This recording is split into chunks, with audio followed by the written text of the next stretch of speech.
وقبل ما تكلمني عن التألق الغير طبيعي للشناوي كلمني عن لقطة الماتش، اللقطة اللي بسببها الأمل لسه موجود والحلم مازال مستمر رغم التعادل والتعثر. تخيل معايا أبو الكباتن بعد فرصة ضيعها وسام أبو علي وأخرى ضيعها إمام، وبعدها داري بذكريات المونديال وقلنا خلاص الأهلي في ميامي هيعمل من ميسي أضحوكة، هوبا إصابة لإمام عاشور غيرت موازين القوة في المباراة. حرفيا الفريق أصبح عبارة عن تريزيجيه بس.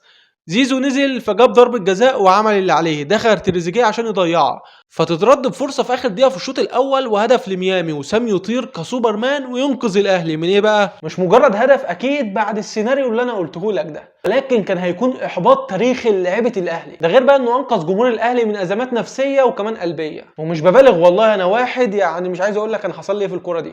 فالهدف ده لو اتسجل مش عايز أقول لك بقى إن الشوط الثاني ما كنتش هتلاحق علينا أهداف، وهنا بقى كان دور وسام أبو علي انتهى وجه دور محمد الشناوي. بصراحة مباراة كلها نقاط تحول بشكل كبير جدا، إصابة إمام عاشور لضياع 3 فرص محققة، لضياع ضربة جزاء، لإنقاذ هدف محقق من وسام أبو علي، يعني بدأ بهري كتير جدا للمدرب خوسيه بيرو. ولكن قبل بقى ما نتكلم في التفاصيل دي، كانت عبارة كده عن مقدمة يعني سريعة فيها كل التفاصيل عن نقاط تحول المباراة. هنتكلم عن ايه اللي هيحصل الفترة الجاية، هنتكلم عن السيناريو اللي المفروض هيحصل للنادي الأهلي الفترة الجاية، وهنتكلم عن بعض اللاعبين اللي المفروض كانت تمشي من النادي والمفروض دلوقتي تترحل للنادي. فيلا بينا كده ويلا بينا نبدا الحلقه ويلا بينا نتكلم. المباراه بدات بشكل قوي جدا للاهلي وبشكل مفاجئ، رغم ان لعيبه النادي الاهلي كانت باين عليها التوتر، او هنقول يعني مش التوتر، هنقول التركيز بشكل كبير جدا في بدايه المباراه، وكان باين على وش بعض اللاعبين خصوصا امام عاشور. يعني امام عاشور انا كنت هو نازل المباراه كنت حاسس ان في حاجه غريبه بالنسبه لامام عاشور باينه على وشه بشكل كبير جدا، حاسس ان هو توتر خوف. ولكن امام عاشور كان هو اصلا بتاع الماتشات دي، هو اصلا لاعب بيحب الضغوطات، هو لاعب بيحب يلعب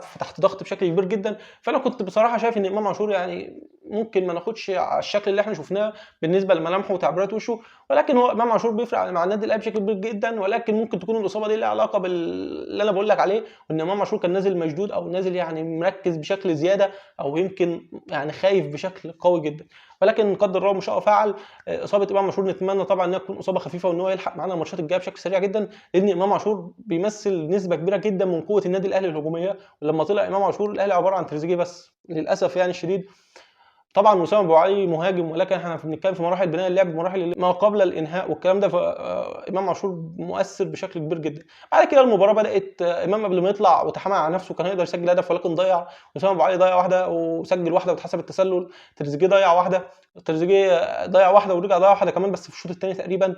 انت بتتكلم بعد كده نقاط تحول بشكل كبير جدا. زيزو نزل عمل لك ضربه جزاء، تريزيجيه دخل ضيعها. ناس بتتكلم ليه تريزيجيه ليه مش زيزو انه شاط؟ يا جدعان هو ما ينفعش زيزو يشوط برضه، زيزو هيتعرض لانتقادات بشكل كبير جدا لو كان شاط وضيع، وكان وارد يضيع، ما تريزيجيه بيشوط حلو. تريزيجيه احنا شفنا امام بتشوكا شايط ضربه جزاء مثاليه، فهي دي نصيب وهي دي حظ وهي دي يعني ملهاش مقياس. يعني كان ممكن وسام يخش ويضيع، كان ممكن زيزو يخش ويضيع، فاحنا ما نقدرش يعني نقرر او نحكم بالشكل اللي انتوا بتتكلموا فيه. فهي يعني فرصه وضاعت، يعني المفروض بقى خلاص.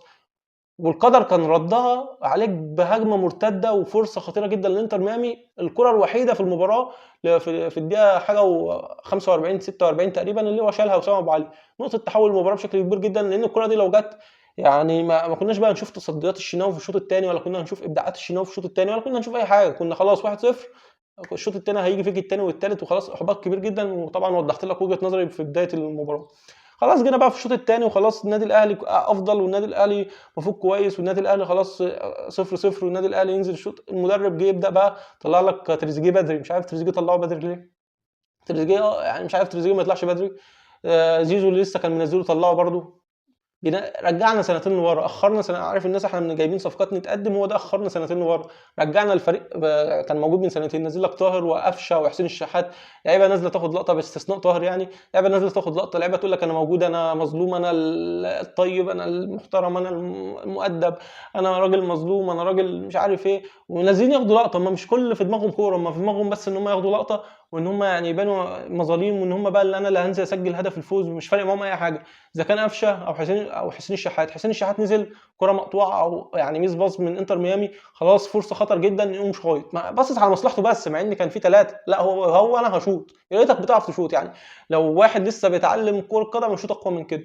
قفشه برده راح هجمه مرتده من نص الملعب، عايز يروح يبوس طاهر بعدين يديله الكره. يا ابني العب باص لطاهر، يا ابني باص طاهر هيبقى انفراد. لا هو لازم اروح عند طاهر بعدين اباصي له الكوره اللي مش فاكر اوصفها لكم بالظبط، وطبعا معناش الحقوق ان احنا نحط الحاجات دي. فالموضوع غريب جدا بالنسبه لطاهر وحسين الشحات، ولا الفرصه الاخيره اللي في اخر المباراه دي طلعت الواحد عن شعوره. فبالنسبه للاثنين دول المفروض يروحوا مشي، يعني دول ما يقعدوش اصلا في المعسكر مع الفريق، دول عملوا كل الحاجات اللي هي ما ينفعش تحصل في الماتش النهارده.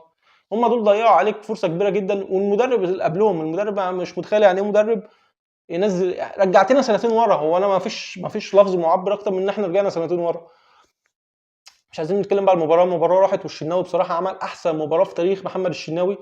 أنا مش عايز هنتكلم دلوقتي، الحلقه داخله في 6 دقايق ولا في 6 دقايق، فمش عايزين نطول في الماتش. فانت بتتكلم محمد الشناوي عمل احسن مباراه في تاريخ محمد الشناوي. محمد الشناوي دلوقتي علّى على حارس الانتر ميامي بشكل كبير جدا، شال كور ما تتشالش. الكره الاولى اللي شالها بعد خطا من ياسر ابراهيم، اللي هي تقريبا شالها من هنا، والكره اللي هو شالها اللي كانت ملعوبه بالدماغ، والكره اللي هو شالها من ميسي، وغير الفاولات بقى اللي هي بتاعت ميسي والكلام ده كانت سهله شويه، ولكن شال انفرادات يا جدعان ما تضيعش. بصراحه محمد الشناوي عمل ماتش احسن ماتش في تاريخه، في تاريخ محمد الشناوي. نتكلم في مروان عطيه، في ناس مش عاجبها مروان عطيه، ولكن انا كنت شايف، انا اصلا ما بحبش مروان عطيه، ولكن كنت شايف انه عامل ماتش كبير جدا. ده باختصار كان الموضوع الماتش. والماتش النهارده كان عباره عن تريزيجيه، ولكن هو ضيع مجهوده بضياع ضربه جزاء، وعباره عن محمد الشناوي. وسام ابو علي طبعا كان وحيد، وكان عامل اللي عليه في الضغط والكلام ده، وكفايه الفرصه اللي هو انقذها. فبس دي كان باختصار عباره عن الماتش الموجود النهارده. ايه بقى الموجود بعد كده؟ فانت بتتكلم اقوى ماتش بالميراس بعده هتقابل بورتو. طبعا التعادل صعب الدنيا خالص، والموضوع بقى صعب جدا، ولكن نامل ان شاء الله ان يحصل نتيجه في ماتش بورتو وبالميراس مع بعض، يعني الماتش اللي بيجمعهم، انها تكون فريق منهم يخسر عشان يريحك بشكل كبير جدا، لان التعادل برضه هيخلي الاربع فرق عندهم فرص للصعود، وده موضوع بيكون صعب جدا. فنتمنى فريق منهم يخسر واحنا نكسب الفريق ده، يبقى كده احنا طلعنا الفريق ده من الموضوع خالص، وبقى معانا 4 نقط، 4 نقاط يعني وكده. بعد كده نخش بقى الماتش الاخير اللي هو بورتو. بورتو انا شايف ان هو اقل من بالميراس، يعني بورتو في اوروبا وكل حاجه، وعامل بطوله دوري ابطال كويسه، ولكن هو يعني توتال في اوروبا كان عامل دوري برتغالي ضعيف. ولكن في الاخر ده فريق في الدوري البرتغالي، مع احترامنا يعني احنا فريق في الدوري المصري، فبرضه الفوارق هتكون كبيره جدا. فمفيش حاجه اسمها سهله، انا بكلمك بس عن قوه بالميراس وبورتو الاول بالميراس يعني. وده هنشوف في الماتش بتاع بالميراس وبورتو، وهنحدد ساعتها انهي فريق اقوى من التاني. فهو الامال موجود والحلم موجود، وطالما الحلم موجود يعني مفيش مكان لليأس ومفيش مكان للاحباط، وهنشجع الاهلي. والواحد كان حاسس بفخر، والنهارده وهو بيتفرج اقسم بالله كنت حاسس بفخر. اقسم بالله اول مره لعبنا ريال مدريد ولعبنا بايرن ميونخ، انا النهارده كنت مبسوط، خصوصا في الشوط الاول مبسوط مستمتع. كوره جميله، فرص تهديد، اجواء كاس عالم، نجوم العالم كلهم قاعدين بيتفرجوا عليك، اكتر من مليار بني ادم بيتفرج عليك. لا، فخر، اقسم بالله فخر، فخر وعظمه. كان المفروض ينتهي، او عشان تكمل اللوحه الفنيه دي بانتصار للنادي الاهلي، بس اقسم بالله كنت مبسوط. النادي الاهلي النهارده يا جدعان كان بيشرف الكره المصريه، اقسم بالله كان بس ناقصه ان هو يسجل او ان هو يكسب، بس الواحد كان مبسوط بصراحه. فنتمنى بصراحه، وهنفضل ندعم النادي الاهلي لحد النهايه. وبس كده، دي كانت حلقه سريعه بالنسبه للناس اللي ما سمعتش الماتش، ان شاء الله انزلها لكم بسرعه واخلصها لكم بسرعه. وبس كده، نتقابل ان شاء الله في حلقه جديده وفيديو تاني جديد. السلام عليكم.